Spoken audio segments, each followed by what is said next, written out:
afternoon, everyone. This is Tony from Her Homestead Skills. I have been asked about my book collection and I guess what type of books I'm interested in. And what you always see behind me when I'm doing a video is just the overflow, actually, and they're not even some of my most cherished works. So I'm going to go through, I guess I've kind of grouped some into categories, and we can go through some of those, and I'll let you know what I do look at, what kind of books I look for. Okay, I'm going to start off with a few of my gardening and herb books, and actually these are just the herb books. I have a whole lot more in gardening. Where did they get to? Well, you know, there's just so many to go through, so we're just going to go through a little bit of a selection of each. So yes, I was very, very interested at one time and developed a herb garden and grew all kinds of them, specifically holistic herbals, herbs just for eating, herbs, healing herbs.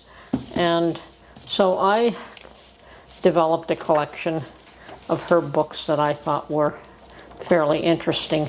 Not only that, I, on a yearly basis, do get a collection of magazines, or should I say herb catalog, from one of my favorite places to buy seeds and herbs. So along with my herbs, now I've just pulled out one of my gardening books, but I've got quite the selection of gardening books as well, because I had a very serious interest in garden styles.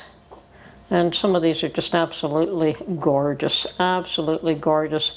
So, you know, you develop your own garden style based on what you like, what you see, what others are doing. I've always loved knot gardens, but we're not in a climate where that is feasible for me. So, was never able to reproduce that.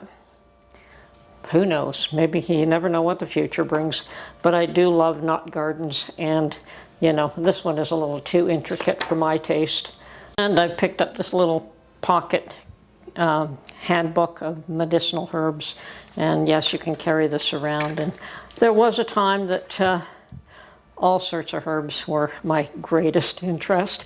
And I do go from interest to interest, as you'll see as I progress through all my book collection. Okay, so gardens and herbs. Never really lost the interest in either gardens or herbs, but a little bit difficult to develop the garden that I want in this day and age.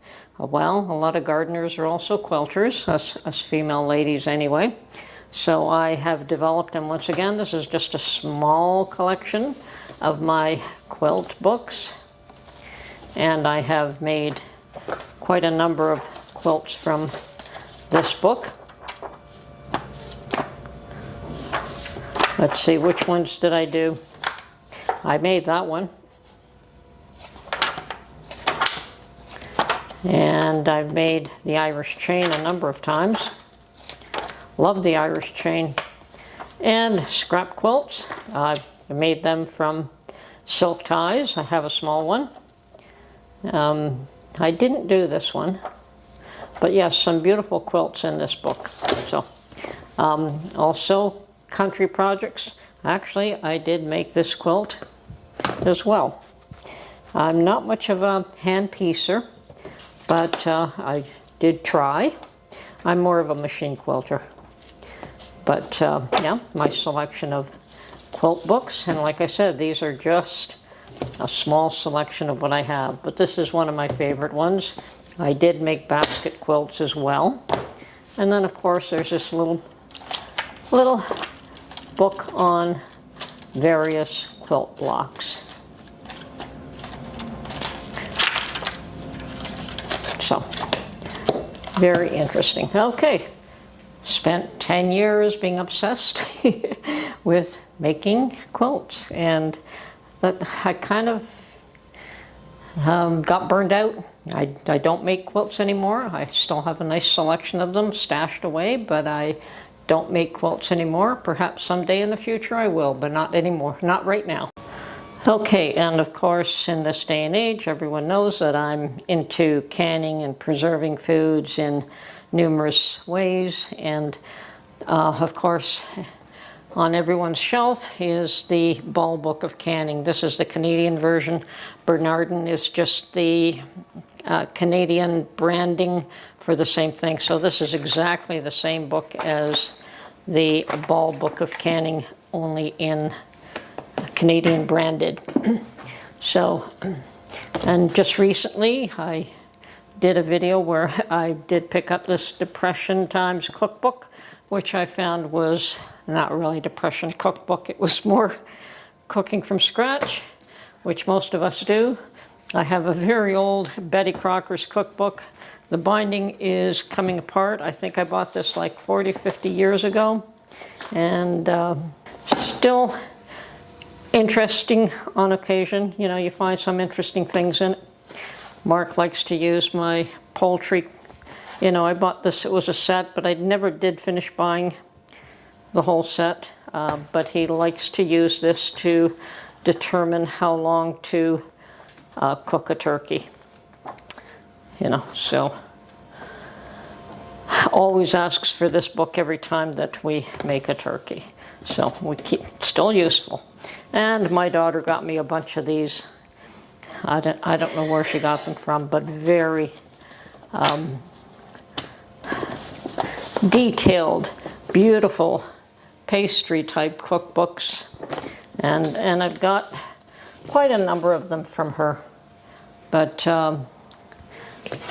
yeah, they're beautiful. I can't say that I have cooked too much from that book, but definitely very impressive pastry products in this book. And probably anything you want to make pastry-wise, you can find in this book. Beautiful breads there. Okay, what else? Oh, and along with that, a little handbook of cookies. So once again, this is just a small fraction of cookbooks that I have. I do have quite a number more of them stashed away. As I said, that this book collection, or the books that you see behind me every day when I'm doing a video, are literally just a small fraction. Okay, and as a gift one time, when Mark recognized my passion for cast iron, he decided to pick up some beautiful Lodge books for me. So the best of Lodge, over 140 most loved recipes. I guess using Lodge cast iron. Beautiful recipes. Someday I've got to look through these and make some of these. The Lodge cast iron cookbook. Treasury of timeless recipes.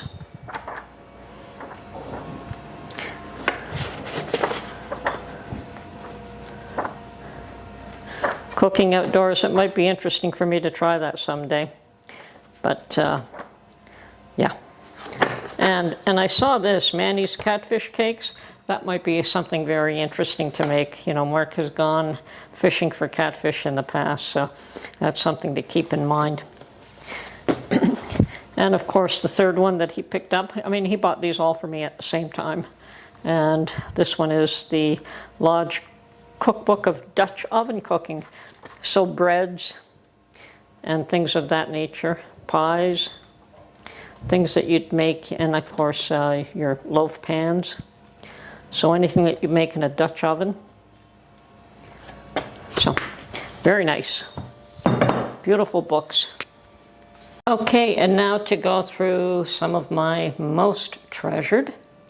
These are leather-bound classics, and this is one of the ones that I did buy through, I guess it was eBay at the time, through the US before, when I could still get them shipped to me at a reasonable price.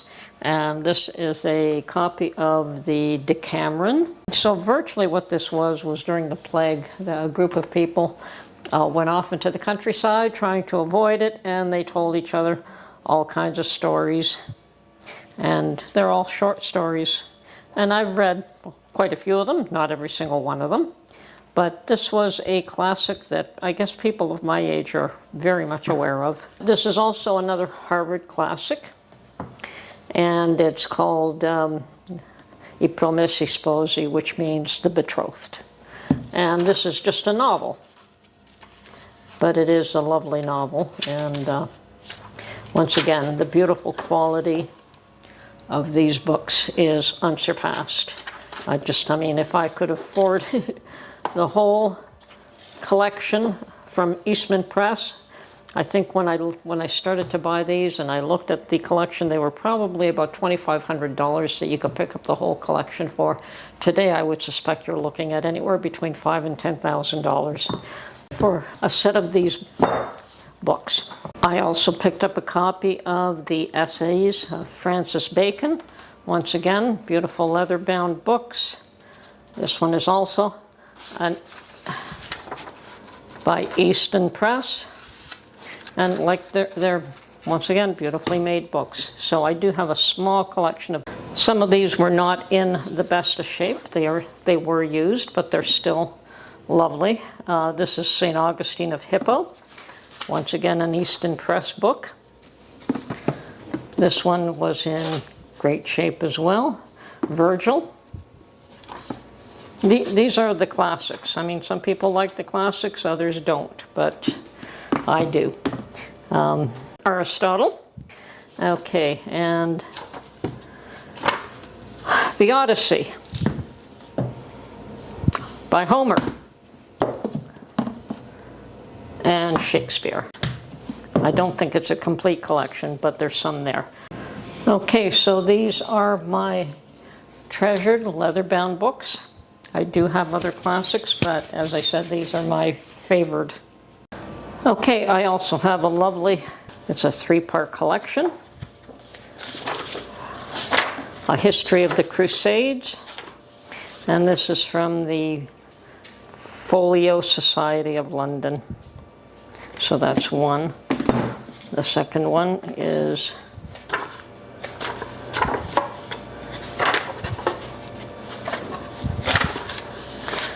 The Kingdom of Jerusalem. So once again, the history of the Crusades in a 3-part collection. And this is The Kingdom of Acre and the Later Crusades. So once again, another beautiful set. Okay, and this green set is another set of Harvard classics. This is the autobiography of Benjamin Franklin. We have Bunyan. We have English poetry. I do like poetry. And another one, English poetry from Tennyson to Whitman. Love Whitman. Walt Whitman, great poet. Divine Comedy of Dante Alighieri. This is an amazing story, and I have read that one thoroughly.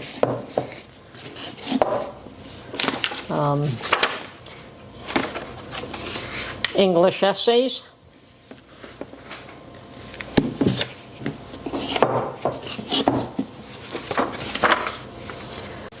The Meditations of Marcus Aurelius.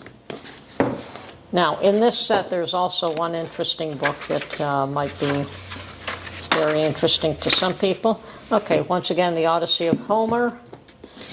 What else do we have here? Milton, Bacon, and Brown, and American Historical Documents. Yeah, that's the one.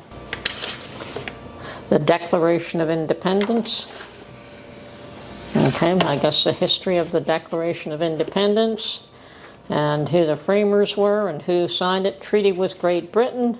So this one is definitely interesting, and I have gone through it a bit. Now, along with that, I guess along the same vein, I did purchase this book for Mark when we were in the U.S. one time, and it's the American Patriots Handbook.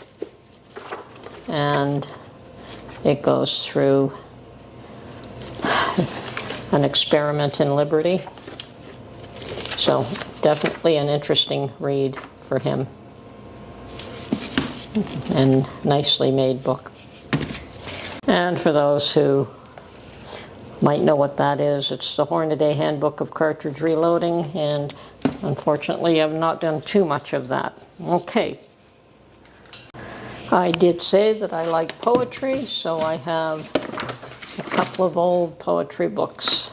Okay, and here is some books of interest. Well, let's go into some literary stuff. I do have a couple of books from Umberto Eco. He's an interesting writer. These are novels, and he is the author of The Name of the Rose. I think a lot of people are familiar with that.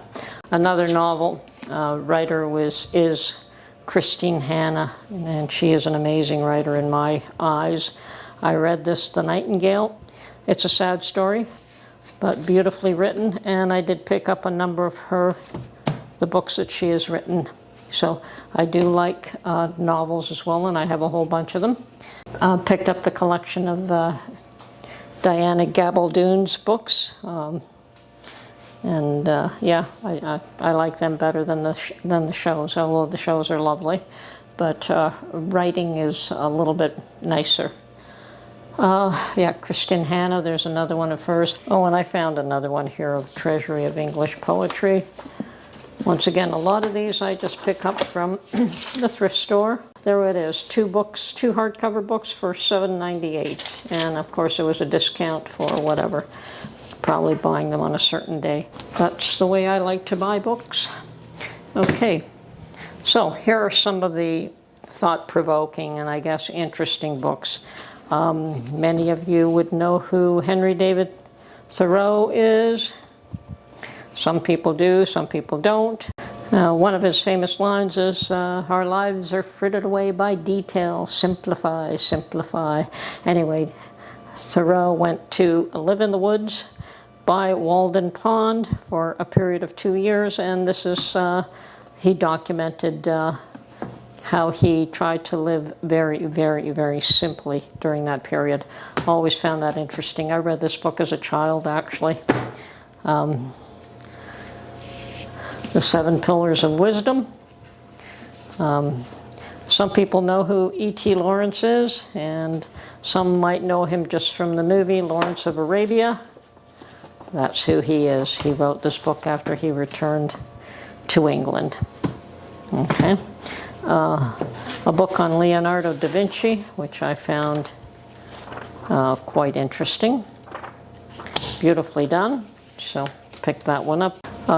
History of Political Theory. This one was also very thought-provoking. And another one that's just something to amuse my time. And you don't have to read this thoroughly, just bits and pieces, but it's a handbook of puzzling artifacts. So I know that there are so many artifacts in this world, but stone circles and henges and unusual buildings and all kinds of artifacts that we found that we don't understand, don't know. And last but not least, probably first, I have a very serious interest in religion, and I usually keep that to myself. I really don't discuss religion a lot because, I mean, it's something, in my mind, very personal to me. But I've done a lot of study on different religions. On a personal note, I don't really share that with anyone, but I do have a copy of the Nag Hammadi scriptures. I do have a copy of the Quran. I have a copy of the Book of Certitude, prayer books. So I have my own little prayer books. Definitely a copy of the Bible, and I bound this myself with leather. It's an old copy, but as I said, I hand bound this myself. Not the greatest of jobs, but I was learning. These were also hand bound by me in leather. I guess more of a studying into religious ideas and morals and issues of that nature. I picked up a copy of, I found this and I found it interesting. It's The Moral Compass. It's a companion to the Book of Virtues by William Bennett, who served as a director of the Office of National Drug and Control Policy under Bush and others. The copy of the Book of the Dead, which is the Egyptian religious understanding, I guess. I'm not going to get into any detail there. The writings of Khalil Gibran, which I find, this guy is very interesting, beautiful. Everyone should read some of his writings. I found this book. It's called Belonging, The Story of the Jews, from 1492 to 1900. Definitely an interesting read. And The Golden Bow, which is The Roots of Religion and Folklore. And yes, this is, it goes back into the very early history of religion and